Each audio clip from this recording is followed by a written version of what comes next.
Hey everybody, welcome back to your Low Friction Friday. Alrighty, just going to be some low friction news covering a few topics and updates today. I'll be working on some bigger stuff that's coming some stage soon-ish, I think, but bit going on many fronts. So it's going to be probably a couple of weeks of general updates and getting to do just some other fun things I can do easily in between, such as, I've always wanted to get to more comments of the week and questions of the week. So we'll rip into a couple of those today, I think. But let's go. Alrighty, so going back a bit, you may recall that, I was had legal action against me by Muc-Off for defamation and copyright over the detail review for the dark energy. So that video had to come down, and since then, obviously, my lawyer and their law firm, it's all been a bit weird. So yeah, I mean, the lawsuit they lodged is, let's just say, it's quite something, and I want to cover as much of that as I am able to on what will be a pretty, I think, important video soon. I've got to do a lot of work on that, so that's part of what's taking some of my time in the background. But after the lawsuit was lodged, and they wanted some very quick action, and then demanding lots and lots of quick actions and responses, which my lawyer, who was also traveling at the time, we did the absolute fastest responses to all action points as we could, just to try to get it to a place where we're going to talk about this a bit more, I think, sanely, in my opinion. But and then after the a demand of utmost urgency a little while ago, then which we responded to, then like nothing. So it's just been a limbo nothing. So I have no idea where the state of it they're planning is. And this is my guess. I think they're just thinking that, okay, we'll hopefully squash this bug, and that as long as I don't mention their name ever again, they'll let it lie. And if I mention their name again, like I'm doing here, it could all be off to the races again. But I want to get it off to the races again if it's going there, because I want to get it sorted one way or the other. Anyway, that'll take whatever course that's going to take. If they're going to restart that before I cover the actual lawsuit as part of then redoing the dark energy detail review, and in my view, both of those are very important and need to be done, then that can just kick off. But in the background, so the next, especially probably 2-3 weeks, I'll be doing my best to, take better time to do a proper actual response on the lawsuit. That will then need to be approved by my lawyer before I upload, and then so hopefully within 2 or 3 weeks I will have the response to the lawsuit video done, and then a redo of the dark energy detail review, avoiding any potential traps of further legal action, just focusing on what we can after we've dealt with all of this other stuff. So that's in the works. That, along with something else that's been sadly taking away a fair bit of focus from my ZFC time. But as you know, if you've been following me for a bit, this is my hobby business. I do this part-time because it's I love the sport of cycling. It's a fun thing that I can try to positively contribute to a niche little space in cycling, and been overall having a grand time for the last decade doing so, and we're trying to survive as long as we can. But I do this, basically when I can, outside of other things. And one of the other just outside of ZSC things really taking up some time recently has been, a build that my wife and I have been trying to do on a investment block. And let's just say that build, I think it's we're pretty much at a stage where progressing forward now with the builder is not able to be possible. And we're trying to now work out a next step after a lot of faff on just everything on that side of things. Trying to work out other options so that we potentially haven't just bonfired a whole stack of money. But these things, first world problem, that one, but it takes time. And that leaves less time for other fun things that we'd like to tackle on the ZSC front. But we will be getting there. So some other topics like there's been a bit slack on updates on side projects like the electric mini pump testing. So that's still been going in the background. But actually getting to update the spreadsheet and the next bits on that has fallen behind because the main focus still is on the lubricant testing and chain testing. So that's been all a go, as well as just keeping up with all the day-to-day as best as possible. But then, yeah, all the bigger update stuff will be coming through as soon as I can get properly cracking on those.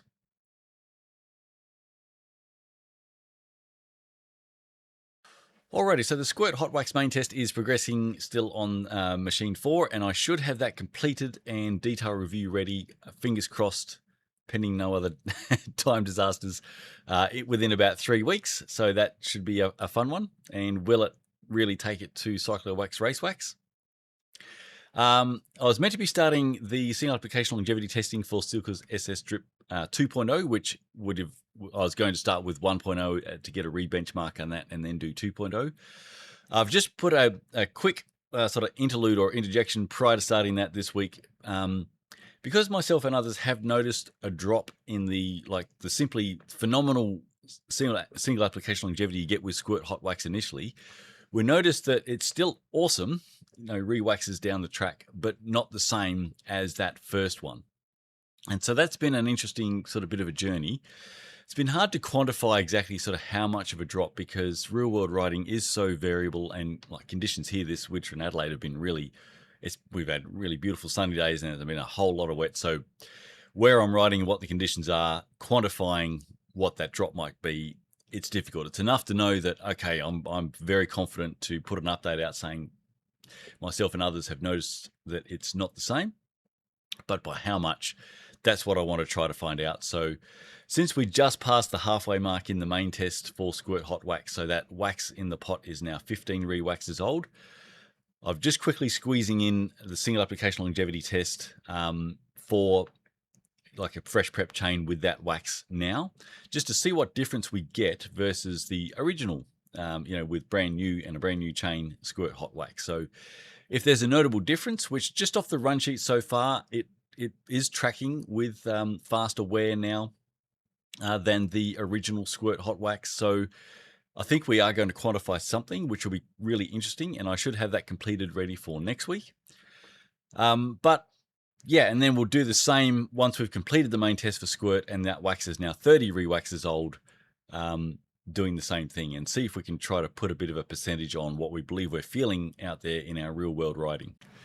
Anywho, I should have that finished very soon, like probably by Monday. I think it'll probably reach the wear allowance limit for that, and then as soon as possible reset and get cracking on the Extreme SAL for SS 1.0, and then cracking on SS 2.0 and updates on all of that as soon as possible. Thank you to the many offers to help with getting some NST wax, and it turned out that a lot of people even in Europe can't buy it. You had to be directly in France. So that was a bit of a surprise, because most companies that sponsor a world tour team and get global exposure usually do ship kind of globally, not just within their home country. But there we go. So luckily we've got a lovely person in France who is going to get me some and send it across, and then that will be a bunch of fun. Rub-on waxes, having a bit of a moment. Within all that, I have also managed to make contact with Groupama and have a quick chat to somebody on the tech side around using NST as their chain lubricant, and specifically for the Tour de France. I can't say too much just yet. I've got to really firm up with them exactly what they're happy for me to cover. But I can say that they, for sure, did not just rely on rubbing a solid on the outside. There is also a liquid wax that they have, which is not currently on the website. So that was the main product that they were using, and that overall the team seems really happy with that the performance, and I'm trying to find out more about how they've assessed all this, of course. But apparently NST have been super to work with, and they're really happy, and it's a good partnership. So that's all groovy. But as a rub-on wax product, I obviously do want to find out more specifically about that, because they are, at the end of the day, still marketing that you can just rub this on the outside and in 10 seconds you are good to go. They do have a pro tip, which is melting it in. But that's that's kind of hidden down here. All the rest of it basically says, hey, look, yeah, just rub it on, and you got, in 10 seconds, you got up to 500 kilometers. And that just, it just is not going to be true. And obviously there's a reason why the Groupama team would not have relied just on doing that. So yeah, this whole, I find this whole rub-on wax category quite interesting in that there's more products in there than I would have thought. Melting it in with the the Simply Fast Cube worked better than I expected, but rubbing it on worked just as I expected, which was really not good, and I can't see how it would be different for this one.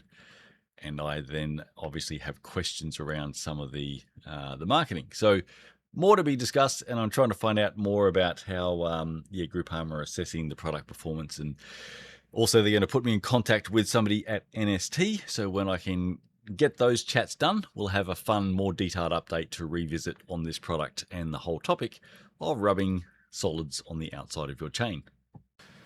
On a very linked topic, I have had some follow-up from the owner, founder, creator of the Simply Fast Lube Cube. I'll cover that, I think, maybe not today, but sometime soon. It's interesting, his thoughts on things after having watched my video, and then kind of my thoughts in response. I think it might be just worth a cover on this topic for fun, but we'll see what we get to.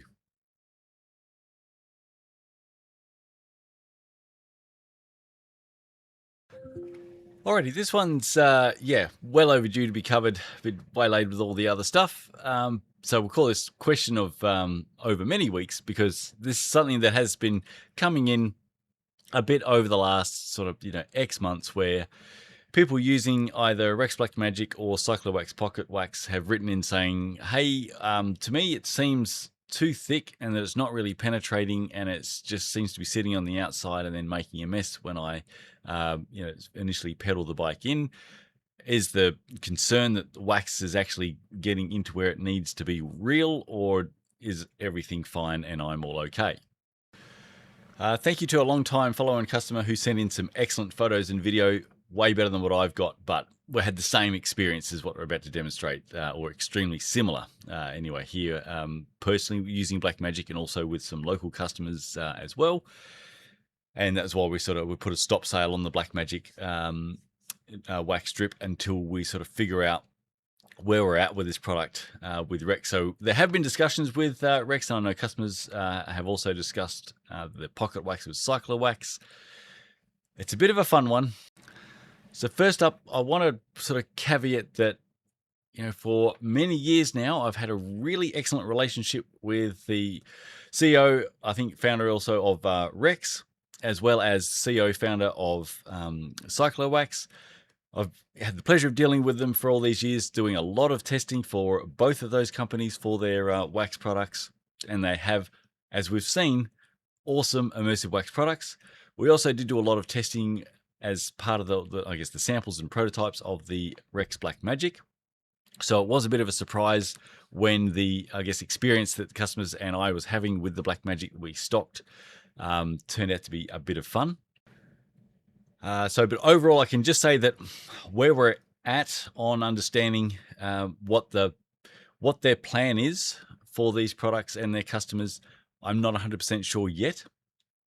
It's still a little bit more vague than I personally would like to see it, and I want to see a little bit more concrete from both as to, are they making any changes to either the product or how the product is transited, or the level of instructions that they're going to provide to customers of these products. Because as you'll see in just a moment, the experience can sometimes be a bit interesting, and I personally, as much as I love both of the companies and the people behind them and the awesome stuff they've done in waxing, I just don't think it's an optimal experience. All right, quick caveat, what I'm about to sort of show is, experiences that we've seen here as well. It's not to say that if you purchase either of these products that this is going to be your experience. Maybe you have an awesome experience like we, had initially with the testing for Black Magic. But potentially, and this is a sort of best theory at the moment, is that it is known that wax emulsions can be a little bit sensitive or fragile to transit. And some companies like Silka have been open with some of the things they've had to do around Silka SS drip. There were some initial learnings because what arrived sometimes in some places was not the same as what was sent.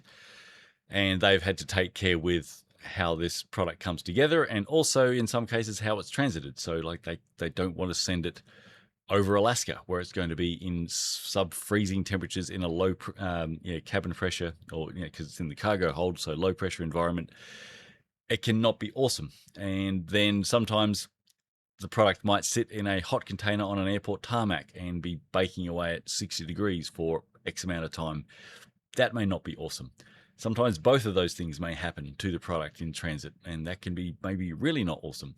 So it has been, I guess, a known thing for a long time that wax drips, some of them especially, may be fragile to the perils of transit across the world. And so one person can have a mega time with theirs and another person not, or one person has a mega time with bottle one, and then when they purchase another one later, and it's very different. So let's have a look at the examples of if it maybe isn't as awesome as what you want it to be. So this is Cyclo-Wax Pocket Wax. Yeah, that is not rocketing its way deep inside the chain to lubricate inside there where it needs to. And that's going to be a fairly tricky time to try to work in. And yeah, from my experience as well, so very similar with the Black Magic production bottles that I had here. It's kind of what it looked like. And we, despite the best efforts of your normal applying to the top span prior to the cassette max chainline angle that you can to get that pumping action, even trying to press it in with your fingers, yeah, we'll show you the normal outcome of all of that effort shortly. Here's another, I really like this photo. So on the right hand side, he's used Optimize drip wax. I don't know how that one goes. I haven't tried or tested that one, but we can see it's actually sort of acting more like a liquid. And on the left is the pocket wax making some nice snow cones. Application and allowing it an overnight set. So despite doing best efforts to get that in, this is exactly what I also had with the Black Magic here. So you've got quite a noticeable amount of wax snowflakes coming off, kind of almost more than you get from an immersive wax. And yeah, by the end, it's a fair bit more snowflake shedding than what you would typically expect from applying a wax strip. And so obviously the valid concern is, well, if that much is what's just flaked off the outside, how much of what I applied has actually got inside the chain, and especially deep inside all the way to the pin, and not just some maybe down the side of the roller. Is it more or less in a similar spot to if we rubbed a solid block of wax on? It may or may not be that much different. We haven't done control testing to try to ascertain the bottles like this, but obviously it's a concern.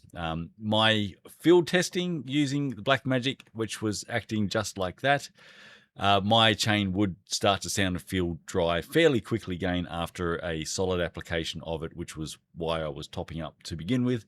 Certainly not the treatment longevity that I was expecting from that product, and mostly because of I think the fact it just didn't get into the chain where it needed to go. So yeah, bit of a concern. And then we had a stop sale here and refund on the ones that we'd sold and all that sort of stuff. Now, I did promise you I was going to, more directly link this to our previous topic of rub-on wax. So let's have a look at a recent video by Rex on, I guess, again, it's like a bit of a sort of pro tip around using Black Magic. Let's see what they've got. We got a real pro tip for all you chain waxers, bike nerds and marginal gainers. We're going to show you how to hot wax your chain with Rex Black Magic drip wax. That sounds crazy, but it works.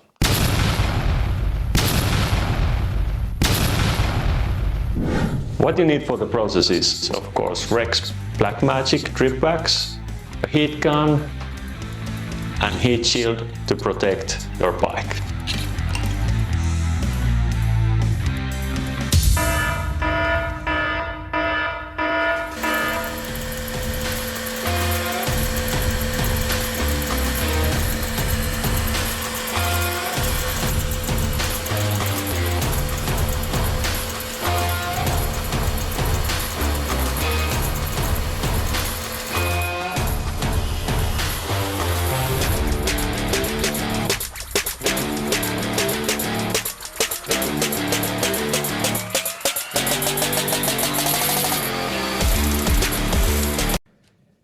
Alrighty, so I had missed that one. That came out 11 months ago. And thank you again to another follower who looped me in on that one so I could, absorb that. And yeah, that's all cool. I'm trying to just kind of frame this or contextualize this in my mind on, I guess, because to me, if it's applied as per what most wax strips normally should behave like, where you apply them and they pump through and penetrate and then set. So aside from having a set time advantage, in terms of getting the wax where you need it to get and get an awesome treatment and longevity, you shouldn't need to use a heat gun. Just having a quick look at the main product page, because there's no mention of this sort of pro tip on the actual Blackmagic product page. There's only that video, which only a couple of thousand people have seen. So this is an image from the product page on their website. That is kind of normal looking and how we would like it to go on.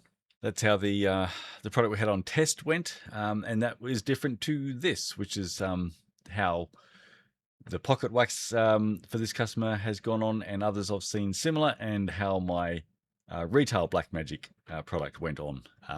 There's a clear difference there. So there's really two main points on this newly discovered heat gun for a wax strip to my world. Number one, is this something that is going to resolve the penetration issue for those having the demonstrated experience that may come up for you for both Rex Blackmagic? And if it does it for Rex Blackmagic, then I'm sure it would work the same on Cyclo-Wax Pocket Wax. So it might be a cool tip to then enable penetration if that's what you've got with your bottle. If you don't have that and it's applying normally, then I'm not sure what the pro tip mostly is. Is it about having no set time, or is it going to be then still further aiding penetration over and above standard, and what's been assessed on that? So yeah, I'll have some follow up with Rex. Again, awesome people. I'm sure they'll be chatting with me openly on this soon. I will try to field test this. So I've been field testing pretty heavily squirt hot wax across all my bikes. So I'm going to strip a chain on my main workhorse bike now, and try this with, I've still got the Blackmagic that we had that had this issue. So I'll see how that goes. But yeah, I think I want to hear more from both, really, just in general, if they've got customers experiencing that viscosity issue, what's the main answer for them? Because I think that there's going to continue to be those out there unless there's been a resolution to this occurring, in transit, or is something different with production to stop that from happening. Yeah, I just think we need to know a bit more. So that'll be awesome to get that knowledge and update. Now, not to be banging on them too much, but one final point on this, because I think it is important. Then the customer of mine and follower that raised this concern, I just think it's really valid, because both of these products are quite expensive. So the Cyclo-Wax Pocket Wax is $35 Australian for 30 mil. So before shipping, $1 a mil. Blackmagic was like $89.90 Australian recommended retail price for, I think it was 100 mil. So, similar-ish price per mil, not cheap products. Yeah, the Cyclo-Wax customer had a concern as to how much of that expensive wax strip was potentially left behind in the bottle. So after he had used up all he could from squeezing the bottle normally, he cut the top off, and we can see that there's probably about, it's got to be $8 to $10 worth left in there. So that viscosity issue is a bit of a problem on multiple fronts, not just the concern around getting that expensive product into your chain where you need it to be, and not just making snowflakes. So I think we need some more attention on this one from both Rex and Cyclo-Wax, and what's the plan, and what should people be doing if they're experiencing this issue.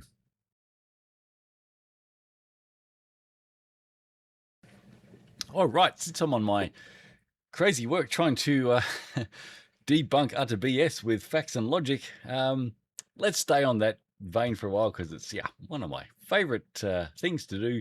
So we'll pick a comment from that came up in one of the videos over the last week or two. Can't remember which one.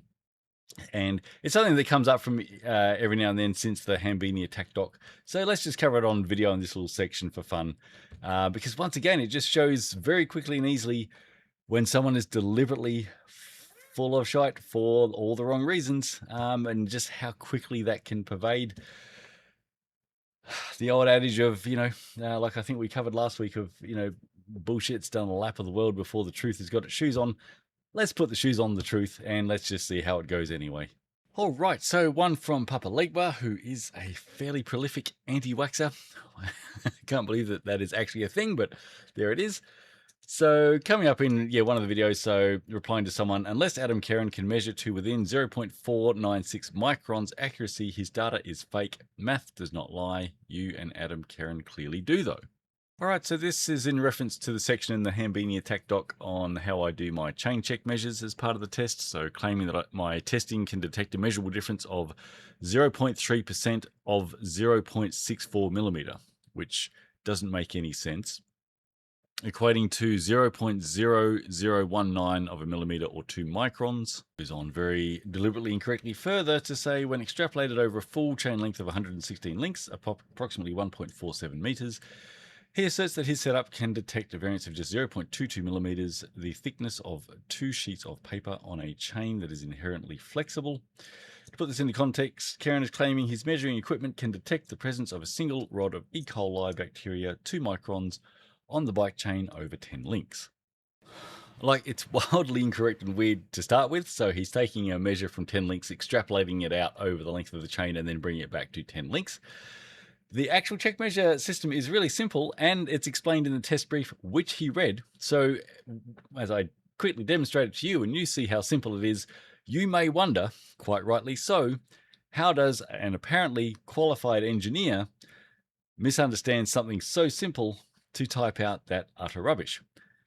Is he accidentally that stupid, or is he maliciously being very dishonest, typing that utter rubbish out so that people like Papa Legba can do a lap of the world with it?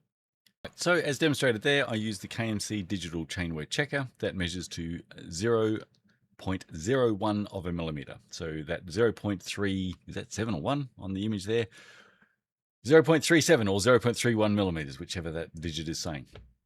So we take 7 check measures per check measure that we do throughout the test, and we then average those 7 to be our wear measure for that check measure point. So the reason why we do it by section and average of 7 measures is because chains wear differently across sections. So doing a full elongation wear, taking the chain off and doing that, if a section of chain is wearing quite markedly more or less than other sections, we don't pick that up. We could do both. I have done both a lot as part of the chain wear testing thing, but it's redundant. This average of 7 measures has worked extremely well. I've also banked it up against 5, up against 9, up against 11. 7 is just a practical sweet spot that gives us a super accurate average each time. How does the actual supposed 2 microns work? Alrighty, so the KMC digital checker measures a span of 8 links and measuring 2.01 of a millimeter. So here's our initial check measure at the start. So we had a 0.08, 0.11, and so on. The average of those 7 measures, 0.1014 of a millimeter. At the end of block 1, so the second check measure, we've had some very slight increase in wear. Let's say it's a high-performing product. So it's 0.011, so that's 0.03 of a mil above, 0.01 of a mil higher, and so on.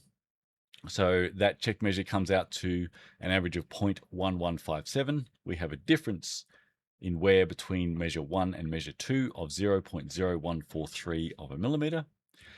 So 8 links of span that we're measuring. Each link is 12.7 millimeters. This gives us a total of 101.6 millimeters. The recommended elongation wear replacement mark for chains, industry standard, 0.5%. 0.5% of 101.6 millimeters is 0.508 millimeters. I round that down to call 0.5 millimeters as being our 100% wear allowance. That's our 100% wear. That's the, within 8 thousandths of a millimeter of the exact calculation of what 0.5% elongation is. So dividing our check measure of difference of 0.01 0.0143 of a millimeter into 0.5 millimeters, we have a difference, or basically a percentage of 0.0286. So we round that up to 0.03, or it's 3% of our 100% elongation wear allowance. Let's have a look at that on the main data table. So that 0.0286 is rounded up to 0.03. Those measures are for super secret drip. Have a look at the run sheet. We'll have to expand the recording, hang on. So there's check measure 1. There's our exact numbers and difference, and that's what gets plugged into the main data table. Now, would you believe all of that is explained basically exactly the same as that, just with a bit more detail in the full test brief. What do you know? If you were able to understand that, congratulations. You are then easily smarter than cycling's most infamous engineer. So how has he taken that and managed to twist it around into I'm somehow measuring to the accuracy of a rod of E. coli? So back to anti-waxer Papa Legba. You're right on this point. Math does not lie. That simple math demonstrated, that's just very basic arithmetic. What are the odds that a qualified engineer was unable to follow that, which I would say that hopefully at least 99.9% of whoever watches this was easily able to? What are the odds that he couldn't, and that he was deliberately dishonest about that whole section? Because he knows there are going to be people like you that are going to believe that crap carte blanche. And that's the aim. He doesn't have to be accurate. He doesn't have to be honest. He just has to type out shit and let people like you do all the work for him. So yeah, same with debunking all the crap from the reg. So had some was saying, "Oh man, I can't believe you spend this so much time to do it," but it takes more time to correct than it does for someone to pump out the shit. That's just how it is. An interesting clip came up. I think is worth playing just at this moment. That's why falsehoods will always spread far more quickly than the truth. Falsehoods are very easy and reckless. You only have to utter them, which can take mere seconds. But the truth takes time, humility, discipline, ability, and respect.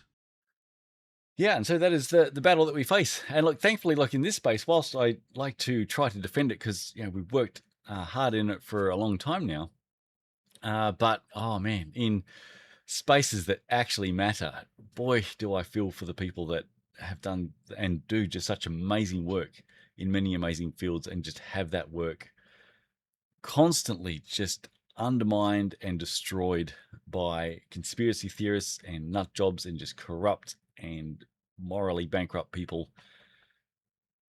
I feel so sorry for those, in the real, in medicine, in the real sciences and climate science and so many other fields, that their careers worth of work is under attack by nutters and very dishonest people all the time. Me getting some dishonest attacks by the likes of the Hambini and the Reg, it's small fry. But since I play in this space, that's what we'll defend. And I'll put a wrap on that for this week, just to say that, for those that I guess enjoy, say like the Hambinis, like the reamings and stuff, like when you don't know when his reaming is actually based on factual information, a factual situation, or if he's just making shit up like he did with literally 99.99% of that entire attack doc on me. And he's done this to so many other people and companies and things. It's quite astounding. But a lot of people don't see through it. They put in that tacit trust in place. But at the end of the day, if you're jumping on helping forward and support dishonesty and bullshit, you might think it's just cool and good fun, but you are, I can honestly say to you, you are shitting in your own bed. There will be times in whatever area it may be that you want to get actual good information from, and you can't, or you can't discern it without an enormous amount of research, because that space has been so cluttered with people doing actual good, honest work and putting out good information, and all those putting out utter BS. And how do you find out what's what? All the people contributing to the utter BS in whatever space it is, it makes everything shitter for everybody. You are shitting in your own bed. You live in the world. By making the world worse, you are making things worse for yourself as well. So maybe just bear that in mind if your mind can possibly grasp that concept. For those of you that have supported and continue to support, as always, I thank you. It does mean a lot. And yeah, I don't know. We've got to fight the good fight. It's all we can do. A lot of this BS wins because people don't fight. If you want the truth to actually have a chance, you got to fight for it. Actually, one final thing, just while I'm ranting away, just be aware of tribalism. Like, it's such a human, natural thing. It's so hard not to have some level of that in some things in your life. Once someone is your guy or your person or your team or your this, so easy for your thinking to be just purely emotional based and not objective and taking things on their merit. Obviously, politics is a huge one for that. Sports is a huge one for that, where, you know, if Max Verstappen's your guy, well, you know, what he did in X, 100% the other person's fault. And if you're a fan of the other driver, it's 100% Max's fault. Stuff like that is obviously as common as breathing air, but it is applied a lot in who people support on, you know, channels like on YouTube and so on. And then just utter blind bias emotional thinking is, it's like, that's my guy. Whatever he says, 100%. Whatever is said in opposition to that, 100% false. And that is just not an accurate way to go through life. So don't fall into just basic tribalism. Judge everything on its merits. And if you start to get information that what you initially thought about something may not be the case, evaluate that like a logical thinking human, because perhaps you might just help support some good things and not sometimes support some really bad stuff going on whilst thinking you're supporting a good thing, because that's quite insidious. And yeah, at the end of the day, that is what these people rely on. They rely on you being suckers for them, doing their shit work for them, often unknowingly so. So just be aware of that. All right, enough ranting from me. Have a great weekend, everybody. Look forward to your chats and thoughts and comments as always, and I'll get cracking on all the other stuff I got to try to get cracking on properly, and we'll see what fun stuff we got coming out next week.